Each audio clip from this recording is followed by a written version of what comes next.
Hello friends, I'm Brian, and this is Gizmo Board Games.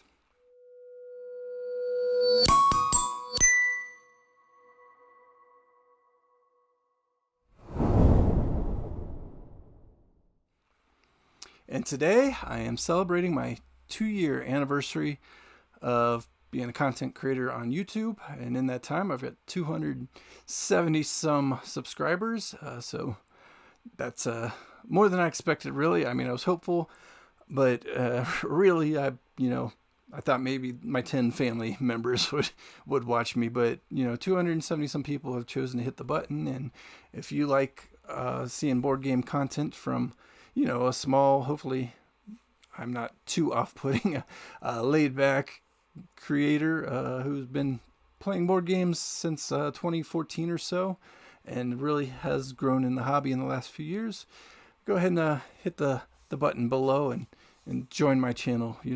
Why not? But anyway, I appreciate everybody who's been here from the start, or if this is your first video, thank you for coming and tuning in. As you can tell from the thumbnail and from the description or whatever below the title, I am counting down my top 10 favorite games all time. I started with the top 50 back at the beginning of the month and have put out this my third video now here on the anniversary of my channel. I appreciate you coming along and celebrating with me, or if you're just somebody who enjoys watching top 10 lists, welcome. For those of you who have seen my list from last year, when my buddy Ian came and we both did top 10s together. Obviously, he is not here. He's across the country, and I'm moved from where I was at this time last year as well. But if you remember my top 10 from last year, you will notice that while there's some movement in it, there are a lot of similarities to my top 10. Turns out my favorite games haven't changed that much, even with 50 new games being played last year. Not a lot has really burst into what I've considered my favorites and the games I really do enjoy going back to. But there are a few surprises, I hope, and one new game snuck into the top 10 list. So we'll see where that goes, and we'll see how things have shaken up, because looking at my list, nothing has stayed in the exact same spot as last year's list. And if you didn't catch my first couple of videos, first of all, I'll try to remember to put at least the link to the most recent one up there. And also, I want to start off by saying I took all the games I've ever played, or at least I thought, and we'll get to that in a future video, and put them into Pub Meeple.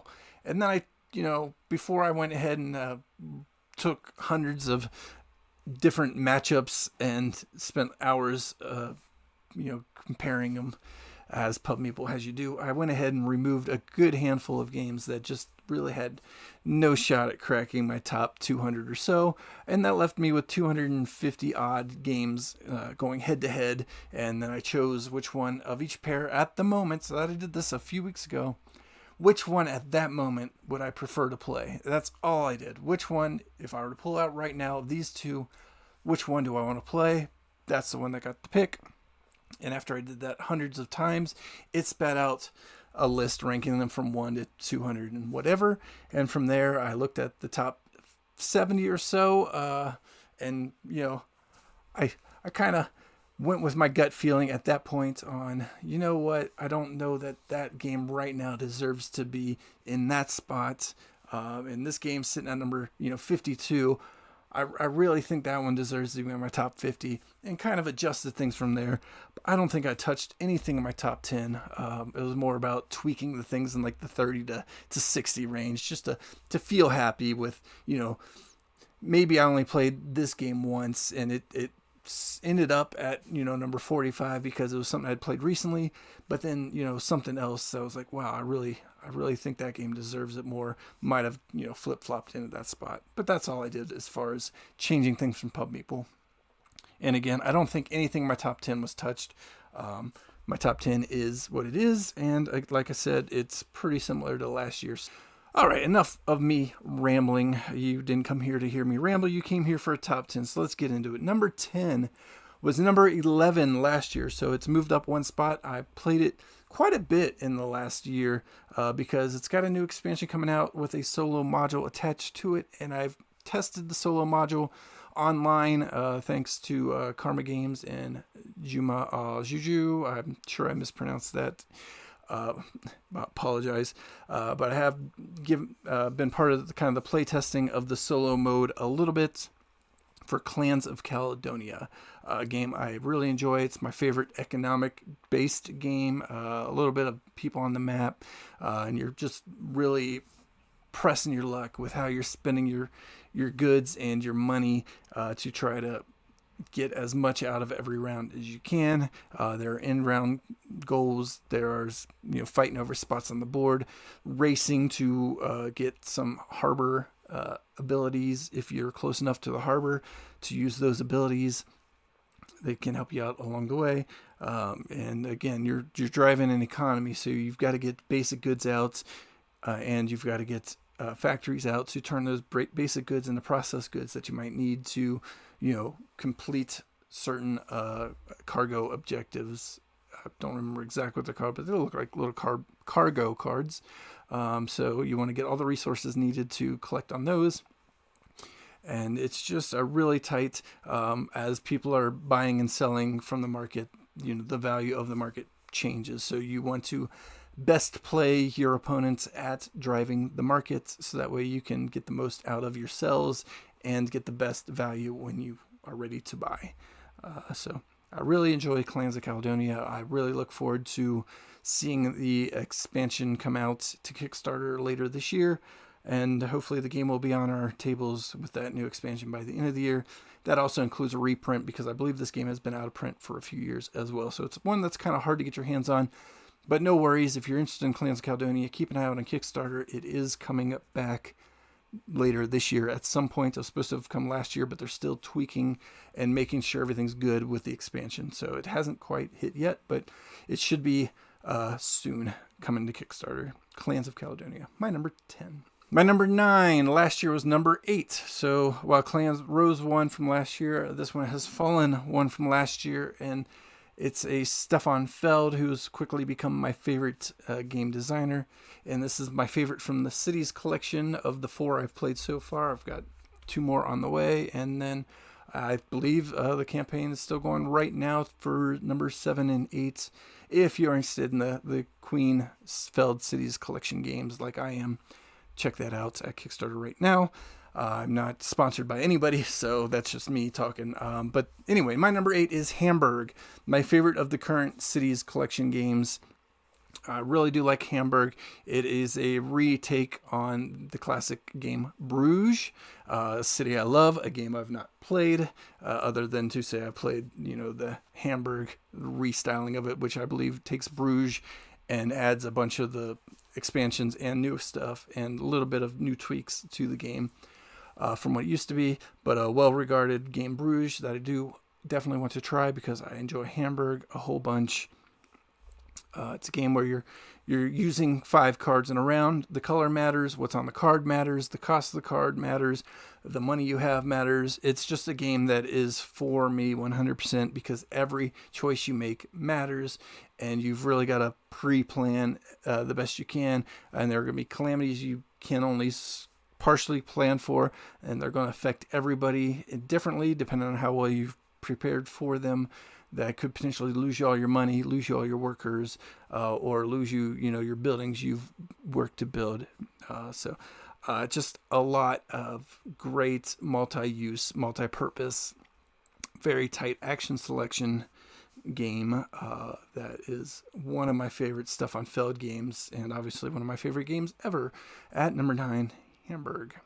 My number 8 was number 5 last year. This one's fallen a little bit, and it just doesn't get to the table that much, and that's the reason for it. It's still one of my favorite worker placement games, and the theme of it I just feels right, and it is Viticulture from Stonemaier Games. I play with the Essential Edition, and I believe that includes the Tusky and everything, so I can't speak on the base Viticulture game. This is Viticulture with everything they've deemed to be essential and worthwhile to the game, and I feel like it really is.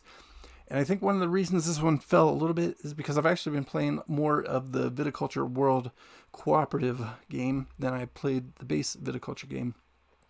Viticulture World didn't make my list, but I do enjoy it, and it's got more play than the base Viticulture, a game that really I do want to get to the table more often than I do, but that's true of all these games. There's not enough time in the day to work full-time and play full-time. But viticulture, feels like a vineyard. You're putting workers out, you're fighting for the spots, you're putting vines in your field, then you're harvesting the field and getting those grapes, and then you got to turn the grapes into wine, then you got to age the wine to sell it and earn those points and get the money that you need to continue to do it. And you're just racing to get to 15 or 20 points first. But on top of that, there are visitor cards you can use to help you out. So maybe you're not even playing the wine game. Maybe you're using your visitors to get your points. So there's a little bit of variety. Mostly you want to build wine, but you can play the game other ways, especially if you add on all the extra goodies. But Viticulture, one of my favorite worker placement games. Number 7 was number 6. So this one's another one that kind of flip-flop spot, but all these kind of I rearranged, I guess, from the Pub Meeple more than anything. But number 7, my number 6 last year, Race for the Galaxy, another tight action game. And this one, the more players you have, the more actions you're probably going to get. You have 5 action cards. You're going to choose one of those, and everybody's going to take that action in that round if they choose to. So while you know what action you want to take, you might know what action your opponent's going to take probably too. And then so you might want to play your secondary action, hoping that they're going to play the action that you want more. So that way you can get both actions accomplished. Of the 5 actions, you're building out planets, and you're just racing to be the first one to build the tableau or collect the point cubes, for better term, because when either somebody has their full tableau of 12 or 16 planets, or all the point cubes are taken out of the middle, the game will end at the end of that round. So it's a race to get those things done. It's a little bit of an engine builder. It's a lot of bit of action selection, again, because you're going to play the actions that the players choose to play, and then from that you're going to play cards out of your hand, and the cost of the cards are more cards. The things you're going to generate come from the cards that are in your tableau. So it's got a lot of things I like in game. It's got engine building, it's got tight action selection, it's got tight resource management, and it plays pretty quick. I think even with 5 players you can probably play it in 30 to 45 minutes and then roll it out. It is a little bit to teach. There's a lot of iconography to figure out, a lot of getting used to, especially how the planet generation of resources in a way are going to work. So it's got a bit of a learning curve, but after a game, I think everybody can play it in a half hour and enjoy it. I've taught this numerous times to numerous people, and we've all had a good time. And again, 30 to 45 minutes, shuffle them up, play it out. It's all with a deck of cards. And that is Race for the Galaxy. My number 6 favorite game was number 4 last year, and I believe this might be the top worker placement game. Let me look at the list. Probably straight worker placement, yes.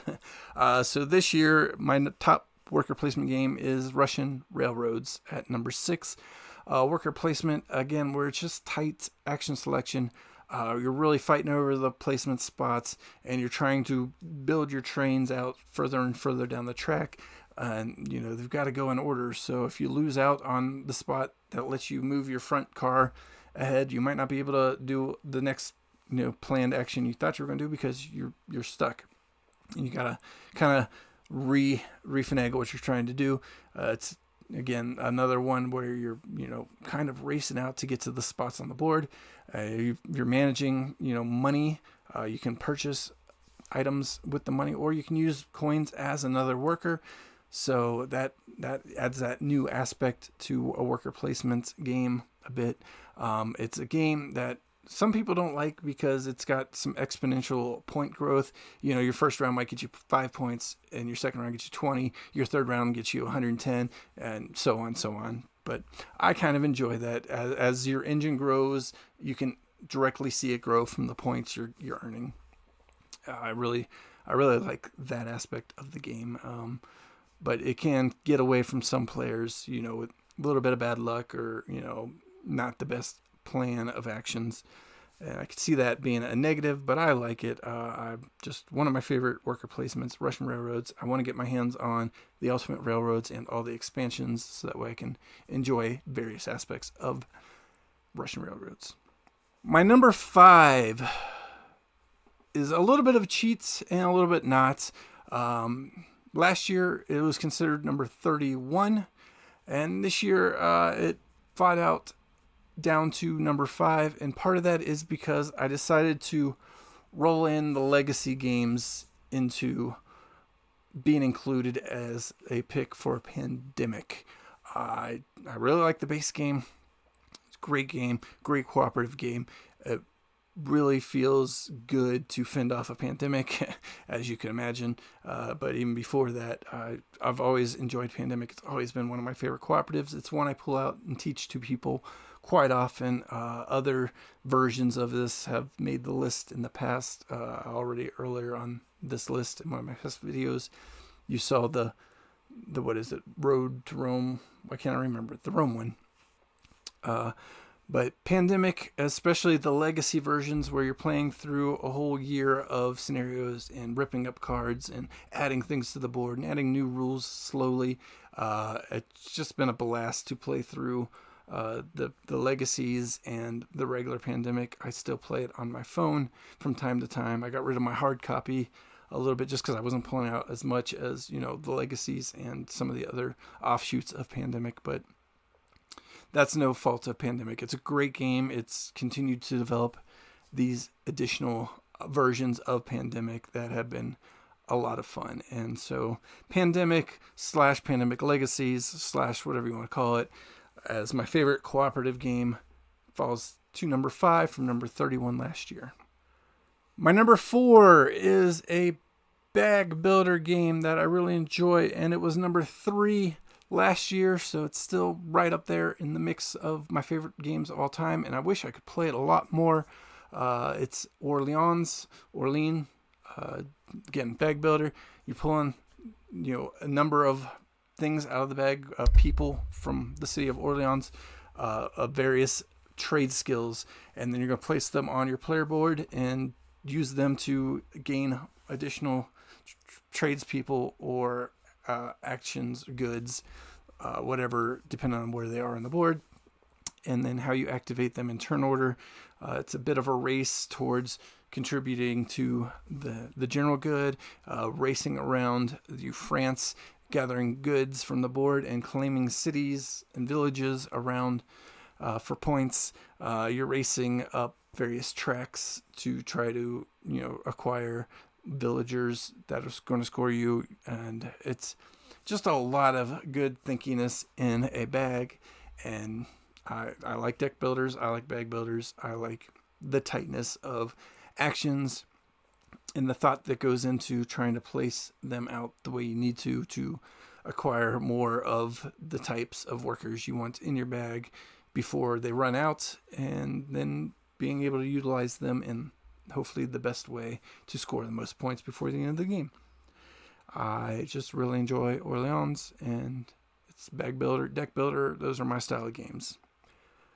Number 3 is new to the list, new game to me in the last few months, and this one is debuting super high, and I don't even feel bad about it. It's an old classic that I wish I'd played sooner. It's from Stefan Feld. Again, I mentioned earlier, probably my favorite designer, so the fact that Castles of Burgundy is debuting at number 3 might be a surprise, but I've played a ton out of it ever since I got the deluxe edition from Kickstarter last year.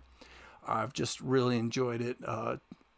It's a tile building game where you're going around and purchasing tiles with actions, action dice. You get 2 per turn, and you're going to need them to purchase. I use purchase loosely, not really using money. Money's used in a different way, but you can purchase some tiles. But generally, you're using dice action to draft tiles from the board and add them to your area. You can only hold 3 at a time, and then you're also going to use dice actions to place them into your village and they must be connecting to other ones in your village, and every one you place is going to give you something from that placement action, whether it's moving down the river so you're higher up in the player order, or it's giving you special abilities or new actions, or it's going to trigger chain actions, or whatever the case is. It's another one of those tight games where you're using your dice actions the best you can, and you can buy mitigation, but that's wasting an action. And you really want to build out your whole tableau as quickly as possible, because you're racing to be the first one to get all the villages built, or all the monasteries built, or all of the farms built. Whatever the case is, it's a bit of a race to be the first one to accomplish those goals. You're trying to, be the first one to fill in areas, because the sooner you do it, the more points you're going to generate from it. And there's just so much going on. Another great classic Stuff on Feld game that I believe is pretty highly rated in BGG's top 100. And it's going to go ahead and debut at number 3 on my top 50, because it's that good of a game that, even though it's newish to me, I've only been playing it for the past 5 or 6 months. I've played it already numerous times in numerous player counts, and the solo mode is great too. I played it with pretty much all the expansions that are included in my deluxe edition, and it's just been super enjoyable. It was my favorite new game of last year, spoiler if you didn't watch that list, and it's right here, number 3 of my favorite games all time, because it's just that good of a game. That brings us to the top 2, and I'm not going to lie, they're the same 2 from last year, but what's the order? Let's get into it. Number 2 has been my number 1 favorite game probably since I bought it. It's a game I still enjoy. I love it. I bought the Solitaria expansion for Concordia. I have almost every map pack, every expansion, everything that's ever been offered from Concordia. I probably got it. I think there's one thing I know for sure I'm missing, and then maybe some other exclusives that I don't have. But Concordia, I've loved this since I bought it. It was the game of the year it was released. And it's a game that I still love to play, love to teach. Just, again, action selection. You've got a handful of cards, and you're going to play one and do that action. And then it's down until you play the card to let you recall all your cards and get a little bit of money from, how long you let it go. It's a game where you're drafting or purchasing with resources more of those cards in your hand.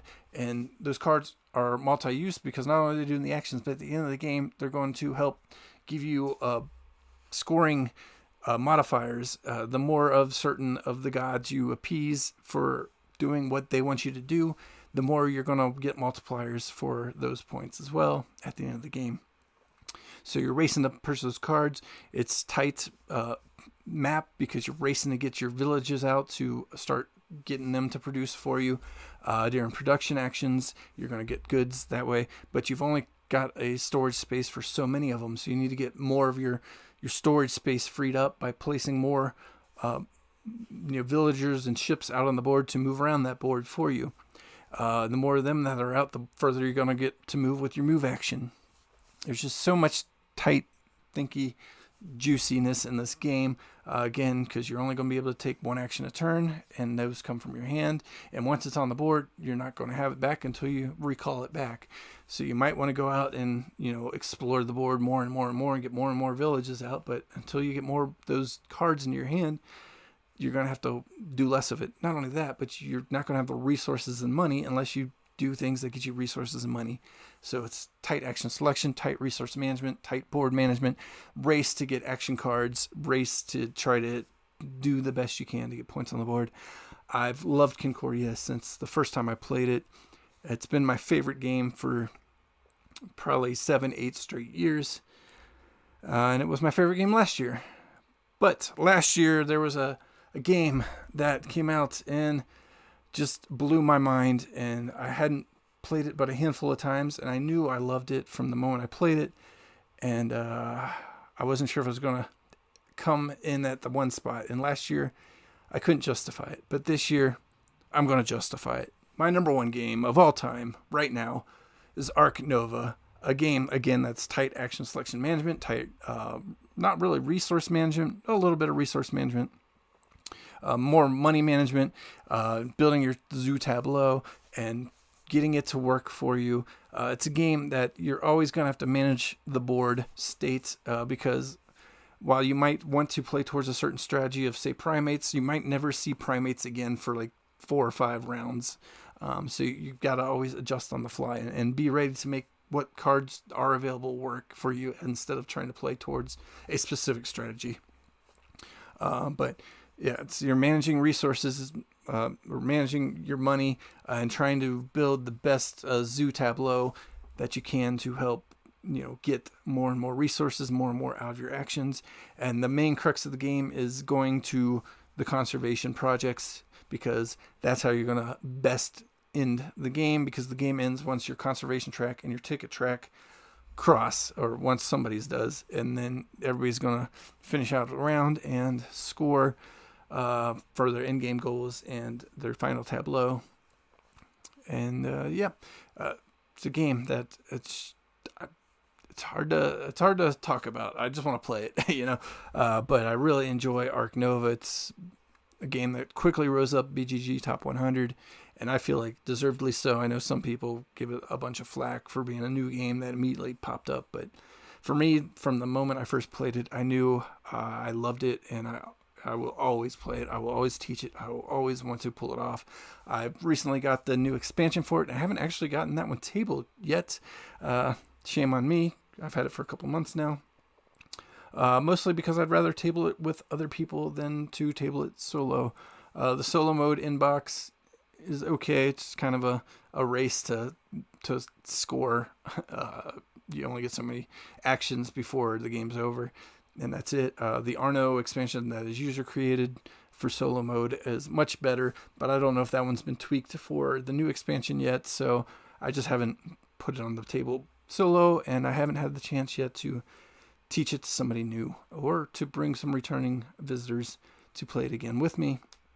Either way, I'm always looking forward to play Ark Nova, and I feel like it deserves its place not only in the BGG Top 100, but at the #1 spot on my list, at least for this year. We'll see what happens next year as I continue to play new games and continue to replay old games and get new feelings, and we'll see how Pub Meeple shapes out come hopefully this time next year when I do this again.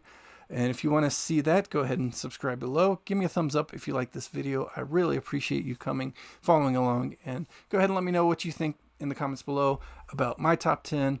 What am I overlooking? What do you think I rated too high, too low, maybe? Although on this list, I don't think any of these going to be rated too low. And let me know some of your favorite games that didn't show up on my list, because maybe I just haven't gotten to them yet. Maybe I'll try to check them out in the future. I do appreciate you being here, and I will see you next time. Bye.